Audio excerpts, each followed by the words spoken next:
Selamat pagi, perkenalkan nama saya Kizia Kristina Lujido, mahasiswi Universitas Terbuka jurusan S1 PG PAUD. Pada kesempatan kali ini, saya akan menyampaikan mengenai gagasan tentang COVID-19. Selamat pagi hadirin yang saya hormati.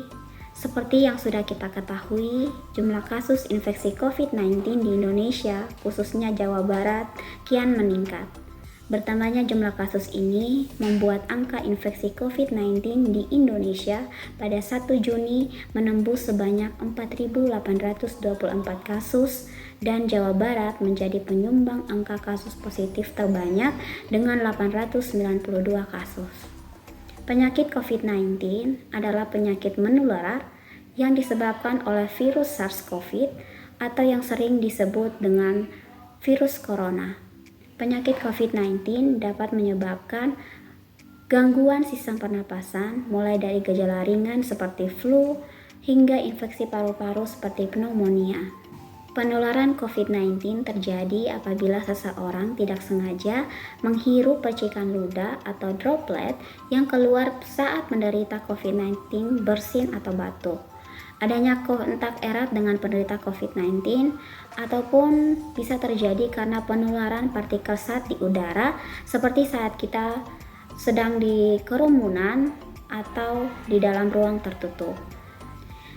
COVID-19 dapat menginfeksi siapa saja, tetapi efeknya akan lebih fatal dan berbahaya apabila menyerang orang lanjut usia, ibu hamil, dan penderita penyakit tertentu.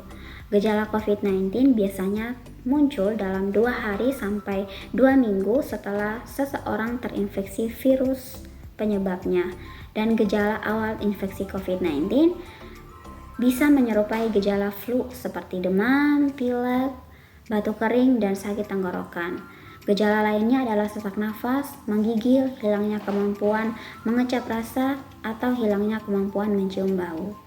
Penyakit COVID-19 memang sangat berbahaya dan perlu diantisipasi.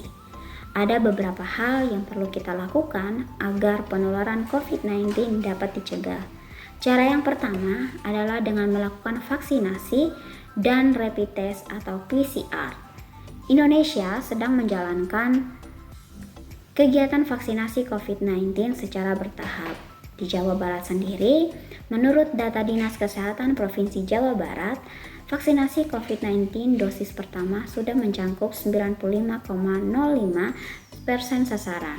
Vaksinasi dosis kedua mencakup 81,89% sasaran dan vaksinasi ketiga mencakup 27,57% sasaran. Cara yang kedua adalah dengan melakukan physical distancing, yaitu dengan menjaga jarak minimal 2 meter dari orang lain dan menghindari tempat-tempat keramaian. Cara yang selanjutnya adalah dengan menggunakan masker dan rutin mencuci tangan dengan air dan sabun atau menggunakan hand sanitizer. Cara yang terakhir adalah dengan meningkatkan daya tahan tubuh dan menjaga pola hidup sehat, seperti rutin berolahraga, mengonsumsi makanan yang sehat dan bergizi, minum air putih, istirahat yang cukup, serta mengonsumsi suplemen. Dan selalu juga untuk menjaga kebersihan lingkungan, termasuk kebersihan rumah. Sekian uraian yang saya sampaikan, semoga dapat bermanfaat bagi kita semua. Mohon maaf apabila ada kata-kata yang kurang berkenan. Terima kasih, salam sehat.